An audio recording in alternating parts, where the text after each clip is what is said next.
আর আমাদের যে ও এত টাকা নিছে আর আমরাও তো মানুষের থেকে ধার নিয়ে ওরে বিশ্বাস করে দিচ্ছি, এই টাকা যদি আমরা ফেরত না পাই, ওই লোকদেরকে যদি আমরা টাকা না দিতে পারি, আমাদের আত্মহত্যা ছাড়া আমাদের আর কোনো পথ খোলা নাই। আমার আপন ভাইয়ের থেকেও 40 লক্ষ টাকা নিছে, 40 লক্ষ টাকা। ওর বাবা, ওর পরিবার, ওরাও নাকি জড়িত এটার সাথে। এটা শুনে তো আমরা আকাশ থেকে পড়ছি। আমাদের সবার কাছে যথেষ্ট প্রমাণাদি আছে ও যে আমাদের থেকে টাকা নিছে। আমরা এটা শেষ পর্যন্ত দেখতে চাই এবং আমাদের টাকা লাগবে। আমরা টাকা না পাইলে আমাদের জীবন হরণ এরকম কঠিন সিদ্ধান্ত আমাদের নেওয়া লাগতে পারে।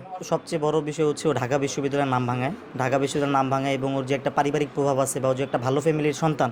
ও হচ্ছে ময়মনসিংহের আকুয়ায় চৌধুরী পরিবারের সন্তান। ওর বাবা হচ্ছে নাজমুল করিম চৌধুরী, যিনি এলাকায় পরিচিত মুখ, এবং এছাড়াও ওর চাচা এবং চাচাতো ভাই সবাই ওই জায়গায় পরিচিত। ওর চাচা সম্ভবত ওইখানকার একজন পিপি এবং আরেক চাচা অ্যাডভোকেট, আর এবং আরেকজন চাচাতো ভাই হচ্ছে ব্যারিস্টার। তো এই সব পরিচয়ও দেয় যে আমি এরকম ব্যাকগ্রাউন্ডের। যখন ও এই পরিচয়গুলো দেয় তখন যে কোনো মানুষ ব্যবসাতে টাকা দেওয়ার ক্ষেত্রে একটা বিশ্বস্ততা অর্জন করার পরে টাকা নেয়। টাকা নেওয়ার পর ওর একটা কথা থাকে এরকম যে ও 1 সপ্তাহের মধ্যে এই টাকাটা বিল পে দিয়ে দিবে। কিন্তু এই টাকা ভাই আরেকটা অর্ডার চলে আসছে এর মধ্যেই, ধরেন 7 দিন হওয়ার আগেই ভাই আরেকটা অর্ডার চলে আসছে, এরকম করে ও বারবার টাকা নেয়। এই টাকা নিতে নিতে ও হচ্ছে আজকে এই অবস্থা করছে। যেমন আমার আপন ভাইয়ের থেকেও 40 লক্ষ টাকা নিছে, 40 লক্ষ টাকা। 40 লক্ষ টাকা তো আমার ভাইয়ের একার পক্ষে দেওয়া সম্ভব না। সে আবার এত চাপ দিছে যে আমার ভাই আমার মামার থেকে, তার ব্যবসায়িক পার্টনার থেকে, তার বন্ধু থেকে, তার ছোটো ভাই থেকে, পরে এলাকার প্রতিবেশী থেকে, এরকম বিভিন্ন জায়গা থেকে টাকাই না ওর কাছে ওর এই জায়গায় ইনভেস্ট করছে। এরপর তো 19 তারিখে টাকা দেওয়ার কথা, 19 মার্চ। এরপর তো হুট করে পুরো লাপাত্তা, কোনো খবর নাই। এদিকে আমরা ধরেন আমরা যে পরিবারের একদম নিম্ন মধ্যবিত্ত পরিবারের, আমাদের তো সবাই চাইপা ধরছে। আমরাও তো লোকজনরে ও যে কথা দিচ্ছে ওই কথার উপর বিশ্বাস করে ওইভাবে তো আমরা টাকা আনছি। এখন আমরা তো ওই টাইমে টাকা দিতে পারতেছি না, আমাদেরকে সবাই চাইপা ধরছে। আমরা আত্মহত্যা করা ছাড়া, আমরা যদি এই টাকা ফেরত না পাই, আমরা আমাদের জীবন দিয়ে দেওয়া ছাড়া আমাদের আর কোনো উপায় নাই।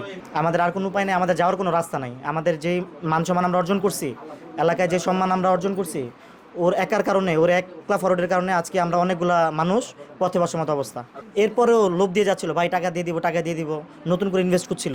এরপর আল্লাহরই অনেক বড় শুকরিয়া, জীবনে কোনো হয়তো বা ভালো কাজ করছি ইউসিলায় ওরা আবার টাকার লোভ দিছে, আবার আসছে। পরে মিরপুর 10 থেকে ওরে আমরা ধরছি, মিরপুর 10 থেকে ধরে বাসে আনছি। বাসে আনার পর ওদের পরিবারকে খবর দিছি। পরিবার তো আইসা প্রথমে আমরা সচল লোক আমাদেরকে যেমনি বুঝাইছে যে আমরা এসে টাকা দিয়ে দিব, আপনার একটু সন্তানদের রাখেন, সাথে আবার একটা জামিনদার দেখেছে ওরই এক বন্ধুরে।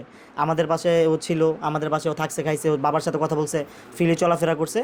এরই মধ্যে এখন আমরা আরও বিভিন্ন জায়গা থেকে খোঁজখবর পাইতেছি, ঢাকা ভার্সিটি অনেকে নাকি ওদের বাসায় গেছিলো।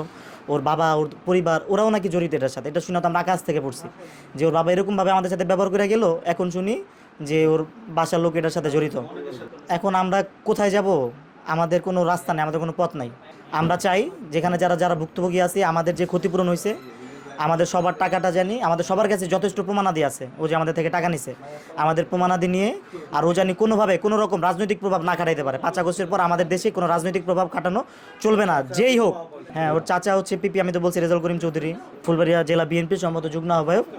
কিন্তু ও কিন্তু ঢাকা বিশ্ববিদ্যালয়ে ওদের বিএনপি ছাত্র দলের বড় ভাইদের থেকে টাকা খাইছে।